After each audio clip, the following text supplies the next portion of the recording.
Hey guys, welcome back for another video. My name is Vic and I'm a newly licensed artist with Sizzix. In today's video, we are going to be creating this art journal together. I'm going to take you through step by step how you can get this beautiful layered look using two of my new collections, Ornate and Nature. Let's get started. For the surface, I'll be using a Talents Art Creation sketchbook. I'll also be using two of the collections of stamps and stencils that I designed. Let's start off with mixing some acrylic paint with our palette knife. I'll be using Amsterdam acrylics on the multimedia mat. We are going to be using this mix for the background of the journal. You can apply your background in any way that you'd like. I'm going to be using a brayer to get uneven spreading of the paint. And if you're feeling like the color is still too consistent, you can keep dipping your brayer into different colors on your palette, or you can apply acrylic directly onto the page and just keep rolling. Another way to apply paint is by using a wet brush. I like to use a mop brush that can hold a lot of water. This way I can glaze extra color into the dry areas of the background or blend any thicker wet layers to soften their edges. It's a great way to transition larger blocks of color into each other. You can also use your palette knife to scrape out areas of wet paint if you're looking to add a more distressed look into the background. Try using the side of the palette knife for a larger scrape, or the tip of the palette knife if you want a more direct line. I'm going to use my heat tool here to make sure that this layer is completely dry before adding the next. Now I'm going to be reaching into the Ornate collection, particularly the second and third stencils in this set. We're going to use the stamps in the projects later on. The stencils in this set stack, so you may use them all together for a lavish dimensional lace, or you can use them separately. So I'll take the stencil adapter on the registration press tool and clip it easily into place. You can see how simple it is for me to move everything around until I'm happy with the placement. The blending sponge tool here is my favorite for transferring stencils. You just dip it into the acrylic paint and you'll see that I'm doing little circular motions to help transfer that pattern. And the registration press tool is perfect for this because you can lift up that stencil and check to see how the pattern is looking underneath. And then when you put that stencil back down, it's going to be in the exact same place. So it's very simple to use. Another cool thing is that the holes around the perimeter of the stencil make it so that the stencil can really go in any direction. And I always just like to point out that not everything has to be straight up and down. If you want it to be at an angle, all you have to do is simply move your surface diagonally, and it just gives it a whole different look. So this is the third layer of the stencil set, and I want to just add a darker stripe into the background. So you'll see that I'm using my blending tool here with a little bit of extra black mixed into that gray. I love how you can just use a part of the stencil. You don't have to use the whole thing. Next, I want to add another organic element into the background, so I'm going to take this river rock stamp out of my nature collection. And this stamp I designed to repeat so it kind of links into each other like a puzzle piece. That's why it's this unique shape. So if you wanted a consistent fill, you could actually do a very large area with its stamp because it fits together. But for this background, I want to apply this stamp messily. I don't want a perfectly clean transfer. So I'm pressing down in different areas of the lid and I'm applying the acrylic paint unevenly. If you're looking to get a stamp to transfer perfectly with very precise lines, I definitely recommend trying a brayer with acrylic ink. I've had great success with that. And I really think for this type of project, it's just so important to play around and have fun and see what happens. Here's a close-up of how the background looks before we move on. And I'm going to set that off to the side to dry so I can grab my Van Gogh mixed media paper. This is 135 pounds. It's going to be a very heavy weight paper and perfect for our project. So I'm going to place that on the sticky grid of the registration press tool, remove that hinge adapter, and you'll see that I'm mixing in a different type of blue into my main pile of paint that I used for my background color. This is going to be the color that we're using for the body of the bird. So I want to make sure it has a different color in it to give it a little contrast and make sure that it stands out. But it's nice to use some of that background color to make sure that everything goes together. It provides us with a little bit of color harmony. The goal here is to make half of the page green-ish and the other half a different type of blue. The top greenish part we're going to be using for our leaves, and the lower part we're going to be using for our bird. Let's take the ornate stamps. This way we can easily create interesting patterns and designs. I'll use different colors and pressure in order to get lots of variety. I'm not too worried about overall composition on this, but I do want to group the stamps together so that when we cut this paper later, we'll be able to have some options of where we want to place our leaves and bird. You can certainly use a stamp just once for a single image. However, if you want to cover more space, I designed all the stamps in the ornate collection to create repeatable patterns.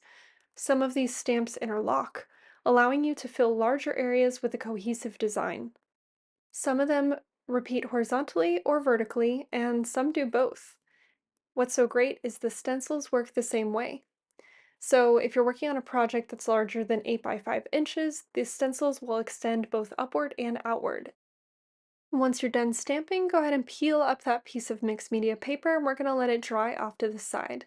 Look at all of that beautiful visual texture we have. And for subject matter, I printed off this image of the bird, but you can really use anything that you like. I chose this bird in particular, of course because it was very cute, but I liked that it had the dual color split and it was very noticeable.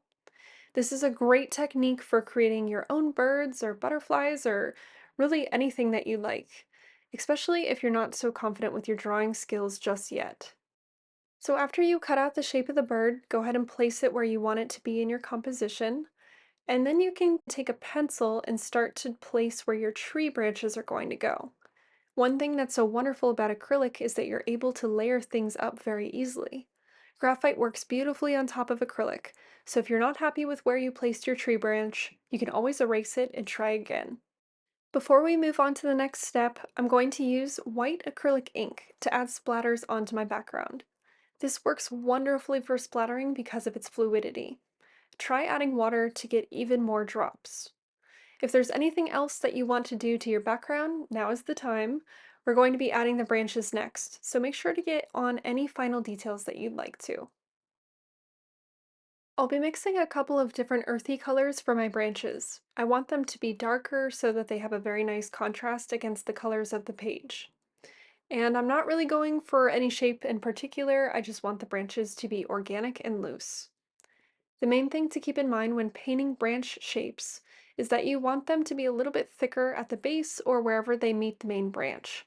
So it's nice to start with the tip of the brush and pull that brush towards you while applying a little bit of gradual pressure and pushing down on your brush as you pull to make it thicker where it meets the main branch. You'll always have more control pulling your brush as opposed to pushing it. I also like to add variety and definitely want some smaller twigs on the branches as well. Any branches that are going to be behind my bird, I tended to make a little bit lighter, just so that there isn't too much of a tangent happening once I place my bird. Next, I'm going to be using the wood grain stencils from my nature set.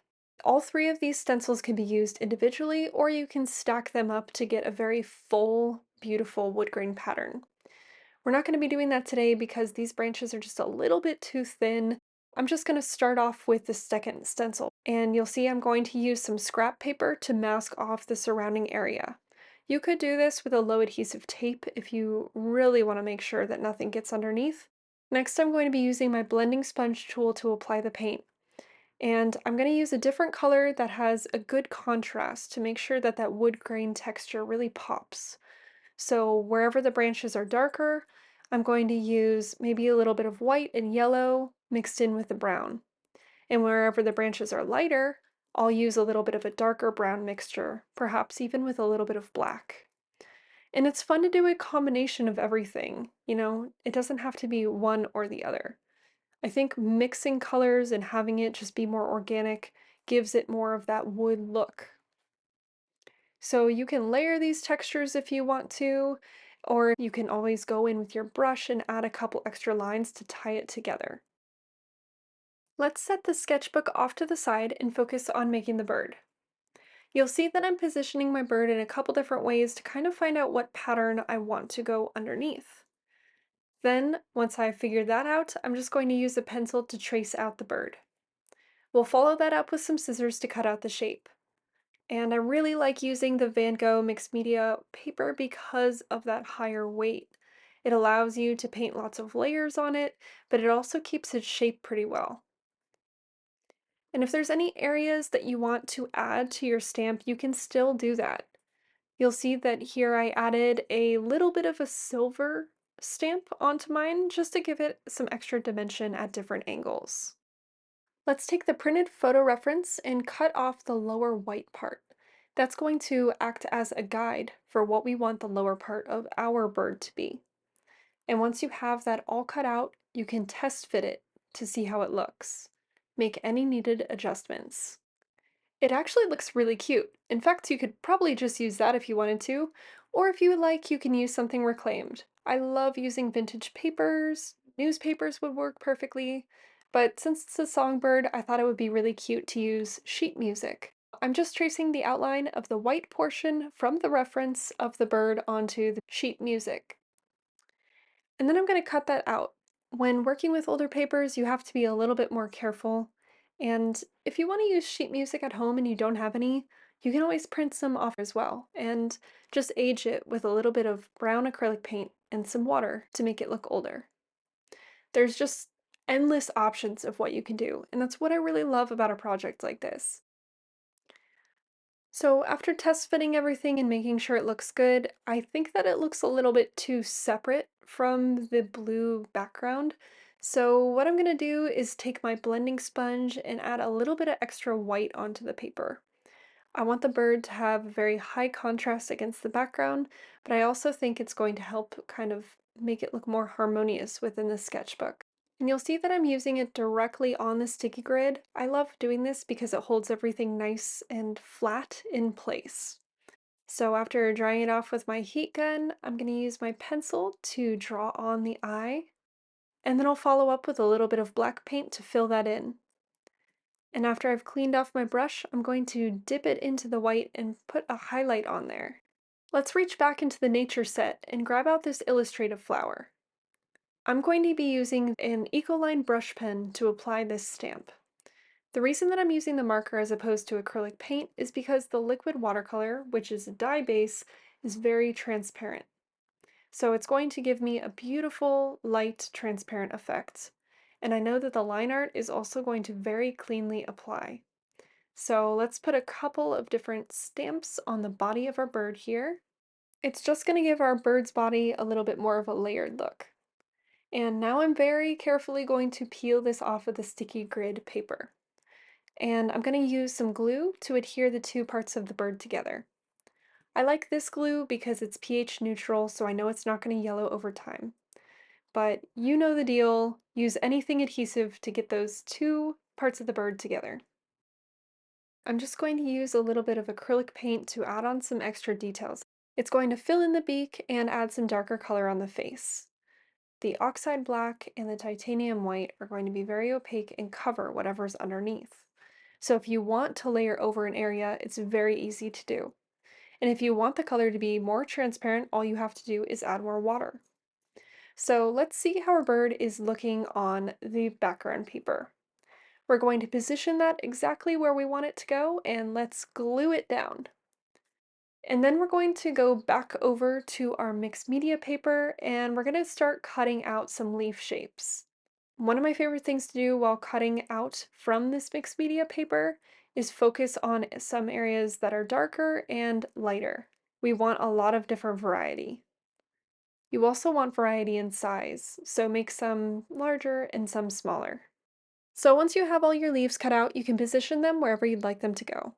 But you don't want to take up too much room because there's still some other types of leaves that we're going to put in there, particularly this stamp of the three leaves together. I'm going to be using the acrylic paint and the blender sponge to apply a couple of those. And what's really great about this stamp is you don't have to use all three leaves on it. In fact, I'm going to use just two of the leaves up here and one down at the bottom. By using just a portion of the stamp combined with different colors, it gives the appearance of more variety. And if you'd like to, you can also cut extra leaves out of other types of paper. I'm just going to use some scraps from the sheet music paper. And then we will go ahead and glue those on as well. I'm feeling like the leaves were looking a little bit separate, so I wanted to incorporate those more into the illustrative style. I'm going to use Ecoline markers to add an extra line on there where the stem would go. Next up, we're going to be drawing the feet on the bird. Use your reference photo that you printed out as a guide, and remember that acrylic is very forgiving for being able to erase. So draw your lines lightly until you know where you want them to go, and then apply a little bit more pressure to make that line darker once you've figured out exactly where it needs to be. I'm going to do a gray base for the legs using a combination of black and white. Once I have that in place, I'm going to go in with some black for shadows and white for highlights. Even just a few short, choppy strokes of white will add a lot of detail to the legs. If you make any mistakes, don't worry, because you can always paint over in layers. Then I'm going to be using a micron to add some little lines throughout. I want my bird to stand out, so I outlined him, because I think that adding that line will help differentiate him from our busy background. I'm also going to add extra lines throughout just to tie everything together. And now we're kind of in the last looks portion of the demo where I'm just going around and doing some random different things to tie everything together. What's so great about acrylic is you can always paint it on top if you need to cover anything up or add extra dimension. Working with transparent and opaque layers is really how you build something up and get that beautiful dimensional look. And there you have it. Here's our charming songbird, showcasing a special blend of intricate, ornate design with a celebration of the natural world. Thank you so much for joining me today. I hope you enjoyed this mixed media project and found it inspiring. Remember, the beauty of art lies in making it your own, so don't hesitate to experiment with new techniques. I can't wait to see what you create. Until next time, happy painting!